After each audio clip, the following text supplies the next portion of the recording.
Hi guys, இப்போ நம்ம வந்து for loop பத்தி படிக்க போறோம். இது வந்து ரொம்ப இம்பார்ட்டன்டான கான்செப்ட் ஜாவால. Actually for loop ஓட syntax என்னன்னா first வந்து initialization, semicolon க்கு அப்புறம் condition, அதுக்கு அடுத்து semicolon க்கு அப்புறம் increment or decrement. இதுதான் வந்துட்டு syntax.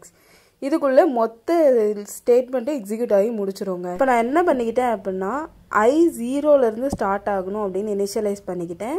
நெக்ஸ்ட் வந்து கண்டிஷன் less than 3 குள்ள தான் இருக்கணும் அப்படினு சொல்லிட்டேன் and I இன்கிரிமென்ட் ஆகுது அப்படின்றது நான் சொல்லிட்டேன். இப்போ எக்ஸிகியூஷன் எப்படி நடக்குது அப்படினு பார்க்கலாம்.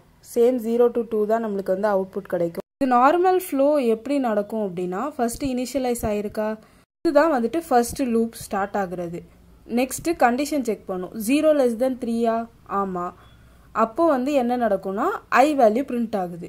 நெக்ஸ்ட் தான் அந்த கடைசி இருக்கிற இன்கிரிமெண்ட் ஆர் டிக்ரிமெண்ட் ஒர்க் ஆகும்.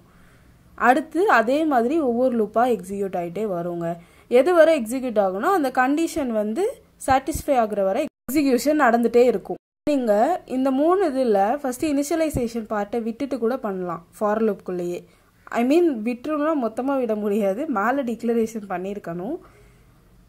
ஆனால் ஃபார் லூப்குள்ளேயே தான் டிக்ளரேஷன் இருக்கணும்னு அவசியம் கிடையாது. மேலே டிக்ளேர் பண்ணி இனிஷியலைஸ் பண்ணி கூட நீங்கள் வந்து டைரெக்டாக கொடுக்கலாம். கண்டிஷனும் இன்க்ரிமெண்ட் டிக்ரிமெண்ட் மட்டும் கொடுத்து கூட பண்ணலாம். சரிங்களா? இப்போ பார்த்தீங்கன்னா இப்போவும் நம்மளுக்கு சேம் ஆன்சர் தான் கிடைக்குது. ஸோ ஆன்சர் டிஃப்ரென்ஸ் இருக்காது. நான் ஜஸ்ட் ஒரு சேஞ்ச்காக உங்களுக்கு இதையும் சொல்கிறேன். இப்போது நம்ம வந்துட்டு டிக்ளரேஷன் உள்ளேயே கொடுத்துப்போம் பழைய மாதிரி. இப்போ கண்டிஷன் ரிமூவ் பண்ண முடியுதா அப்படின்னு நம்ம பார்க்கலாம்.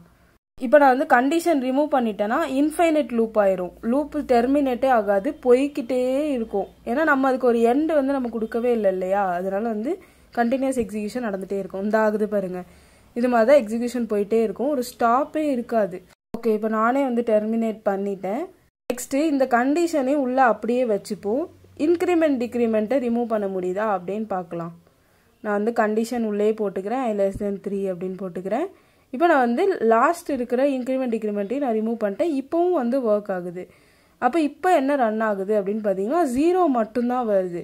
இது ஏன் அப்படின்னா நம்ம வந்து இன்க்ரிமெண்ட் கொடுக்கவே இல்லை இல்லையா, அதனால வந்துட்டு 0 மட்டும்தான் பிரிண்ட் ஆகுது. அண்ட் கண்டிஷனும் டெர்மினேட் ஆகாது. ஏன்னு சொல்லுங்க, எத்தனை டைம்னாலும் இன்க்ரிமெண்ட் நடக்க போகிறதே இல்லை. அண்ட் கண்டிஷன் சாட்டிஸ்ஃபை ஆகிட்டே தான் இருக்கும். எப்போவும் வந்து வெளியே போகாது லூப் போட்டு. எக்ஸிக்யூஷன் நடந்துகிட்டே இருக்கு. தேங்க்யூ.